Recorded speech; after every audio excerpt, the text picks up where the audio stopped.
Welcome to another episode of the Scrubbed In series. I'm your host, Tarek Resat. Today we're diving into a crucial topic, sustainable healthcare architecture. Healthcare facilities play a vital role in our lives, but they also have a significant environmental impact. So how can we make these spaces greener and healthier? To help us understand this, I'm thrilled to have Gail Vittori on the show. She's a pioneer in sustainable healthcare design and co-director of the Center for Maximum Potential Building Systems. Gail's work focuses on making healthcare spaces more environmentally friendly and energy efficient. Today we will explore her journey, the challenges she faced, and why sustainable healthcare matters, not just to the hospital leaders, but to physicians, patients, and the communities they serve. Gail, welcome to the episode. Thank you, Tarek. So happy to be here with you. Thank you very much for being with us. It's really an honor to have you on the Scrubbed In series. Now, healthcare, sustainability, environmentalism, green technology, all these are big terms. Where do they intersect, and how does the story start with you? Well, it's a great question and a perfect way to position it. So I have been doing work in the green building realm for about now almost 40 years. And I had early on, I think, had a sense of the importance that design and architecture has to the experience of people within buildings. I had really not been a particular participant in healthcare design, but I did have an opportunity participating in a meeting in the year 2000 of the founding of an organization called Healthy Building Network. Mm-hmm. And at that building, I met at that meeting, I met some people who were actually very involved with the healthcare sector associated with the organization Healthcare Without Harm. One of those people, Gary Cohen, who you may have heard of, Gary at the airport as we were leaving that meeting in California, pulled me over and said, "I need you to write a paper on green building and healthcare." And I said to him, "Gary, I would be honored to do that, but it's not a field that I really have expertise in." And he said, "If you don't do it, I don't know who could. So I want you to write the paper." So I did. And I told him that it would be essentially a research project because it's not something I could draw from my personal experience. That said, it immediately became evident that it was a huge missing piece of the work that was advancing very rapidly in green building, and a recognition that that work was not intersecting with the healthcare sector. And there was no reason for it not to be intersecting, other than I think people were very concerned about the regulatory environment that healthcare projects operate in, just the unique kinds of buildings they are. And so for whatever reason, that coalescing of a health-based building with green building just had not happened. And I have to say, I was, when I had that recognition, I'm like, yes, I do need to do the paper. And it's such an important part of advancing green building in general, and also being very explicit about the health dimension of design and architecture, which at the time was very much underplayed. There were some implicit recognitions of it, but it just hadn't really come forward. And I also will share with you that it was considered very controversial in that when you say your design decisions can influence health, people immediately jump to, oh my gosh, there's going to be claims of, I'm getting sick because the building did something. And so I can say the big good news is, over the last 25 years, we have resolved those concerns. And today, health is clearly front and center of what constitutes good design, not just in the context of sustainability and green, but I think overall people see that the decisions that are made about our buildings have a are specifically influenced by what happens right in the buildings that we design, the material choices we make, the locations of our buildings, the systems that operate our buildings, and so on. So back to the year 2000, I found myself sort of being recognized as the person who knows everything there is to know about this, just because it hadn't been pulled together. But I knew if this was going to advance, we needed to bring people together to really create the foundational work to support a change in practice. And so what we were able to achieve with convening and co-founding the Green Guide for Healthcare in the early 2000s. That led to the formation of Lead for Healthcare in the mid-2000s. I was the founding chair of that, working with a team of people spanning architecture, engineering, facility managers, owners, interior designers, just all the people that needed to come in, and also people who are the clinicians, right? So we were feeling that that perspective had to be part of the development of the solution set. There were a lot of chapters along the way, and I think one of the big parts of it was to establish with some better documentation this correlation between buildings and health. And so when Robin and Gunther and I, my dear friend, co-author of the book Sustainable Healthcare Architecture, when we started to write the book, in fact, we wanted it to be titled Sustainable Architecture for Health. Specifically for health. To broaden it beyond just the healthcare sector, but our publisher was very insistent, no, this needs to be the book for the healthcare sector. And we agreed that needed to happen too, because I think healthcare does view itself as a different discipline. And so to speak directly to the healthcare sector, to say these are strategies that are customized for the environment, which is a unique kind of environment, the vulnerability of the occupants of the building, the sensitivity of what happens within the walls, is very important. And so I think the reception was stronger because it was really focused on the healthcare sector. But we also, of course, saw the power of the healthcare sector to rise the issue of connecting buildings and health for other sectors, right? If it matters to healthcare, surely it must matter to other sectors too. If we can do this in healthcare, the most complicated of all building typologies, certainly we can do it in schools and office buildings and homes and so on. Interesting.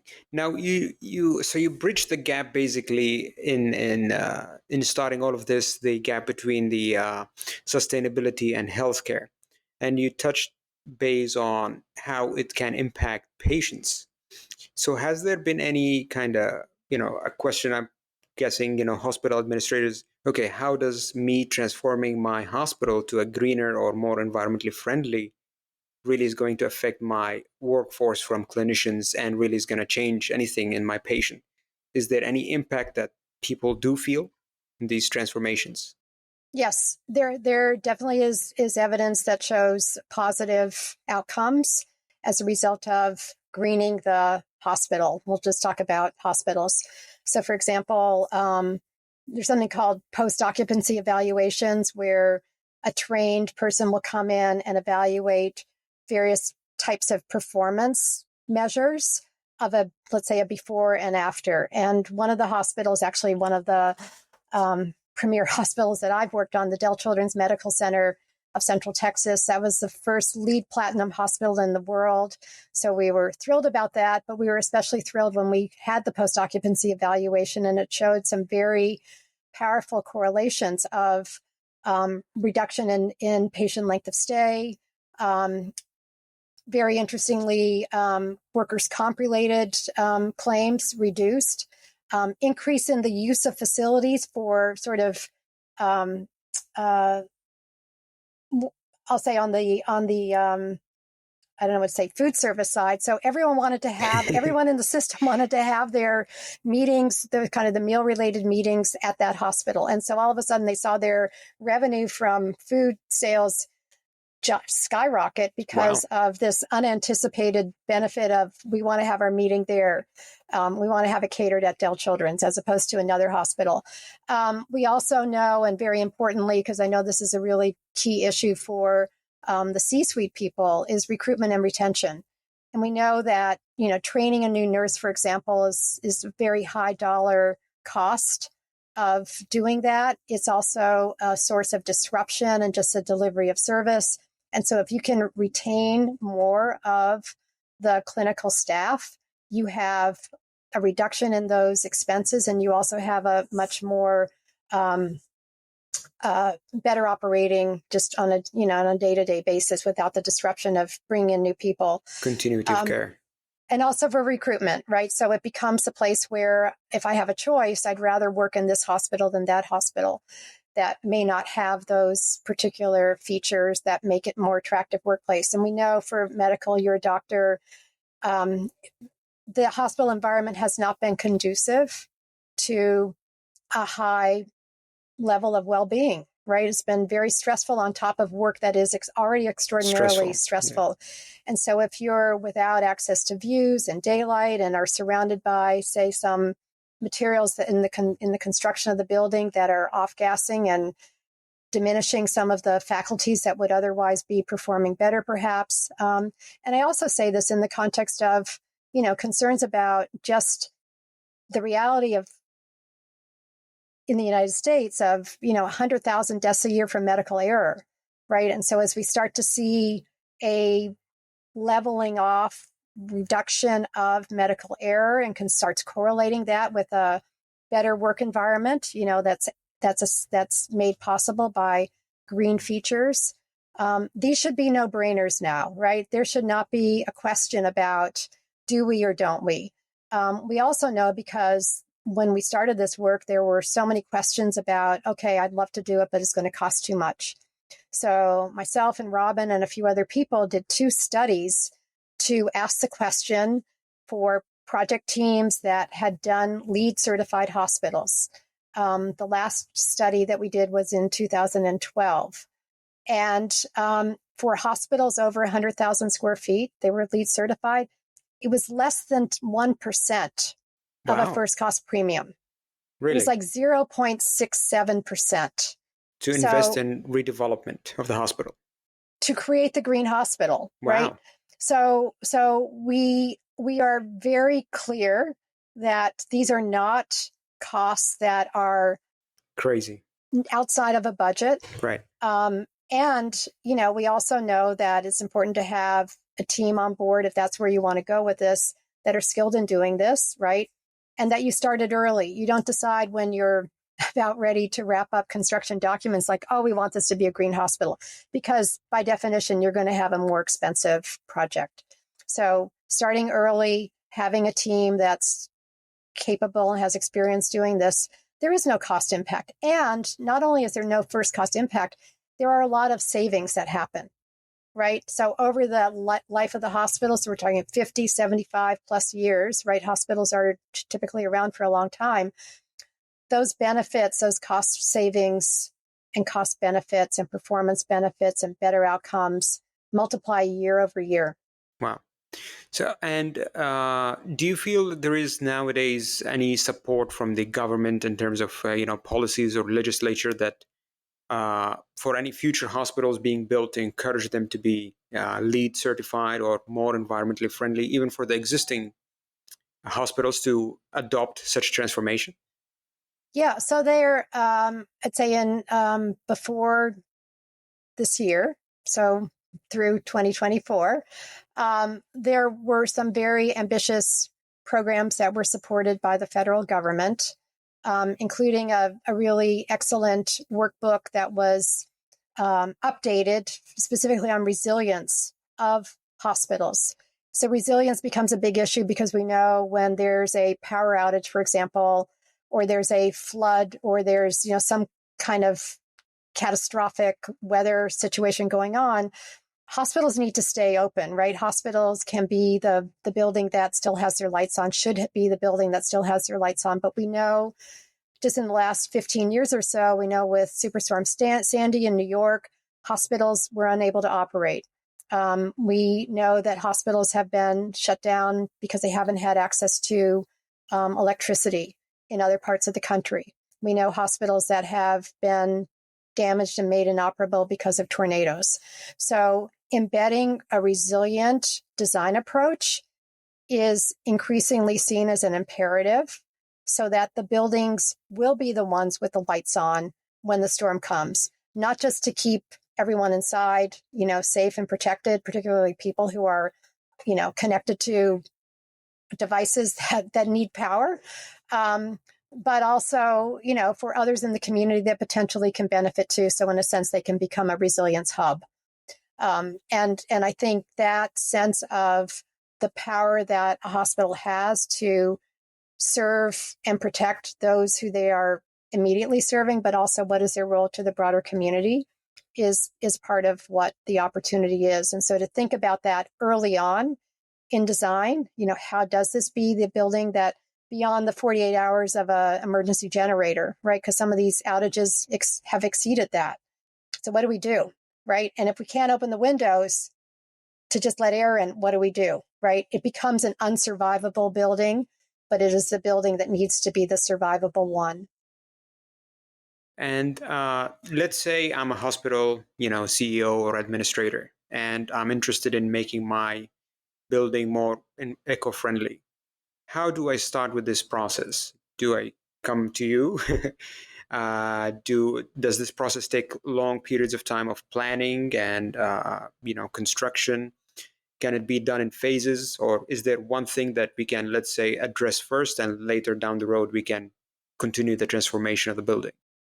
So I think if you're talking about existing buildings, right, there's a way to sort of triage what are the most important things that we can tackle right off the bat. And I know, a few years ago it was replacing incandescent and fluorescent lights with LEDs, and that immediately reduces the energy intensity of lighting. It also reduces the heat that was, a problem, and therefore it reduces the HVAC load because you don't have all this heat coming out. And it also reduces the labor time because LED lights last a long time. So you have these multiple benefits from just one quick change. And so looking at, for example, on energy, seeing where the highest uses of energy are overall, and that can be profiled. You go to the low-hanging fruit. And similarly with water, what are the opportunities to reduce water? Always keeping in mind that you want to do this in a manner that's going to be protective of patient health and well-being. So, those are always, sort of needing to be looked at in tandem. For new hospital projects, I think it's, having the vision of leadership, that sees the why of this, why it is an imperative to move in this direction, having the team of people that are able to execute the plan. And I think, as I said before, starting early, right? So beginning with a charrette of, for example, how are we envisioning this hospital? How are we seeing it performing? What is its relationship with the broader community? Who are we serving, right? We're serving all these levels of people, from, the clinicians to the patients to the visitors to the broader community to the ecosystem that we want to make sure we're also respecting and seeing as a valuable part of the broader health continuum. And so in a systems way, right, it's all important and all encompassing. Well, thank you very much, Ms. Vittori, for your time with us today. That's a wrap on today's episode. For sharing your insights on sustainable health architecture. We've learned that making healthcare spaces greener isn't just about the environment. It's about creating healthier places for patients and staff. Gail, you're officially scrubbed in. Thanks so much, Tarek, again. Thanks for tuning in to the Scrubbed In series. Don't forget to subscribe, leave a review, and share this episode. Stay curious, stay scrubbed in.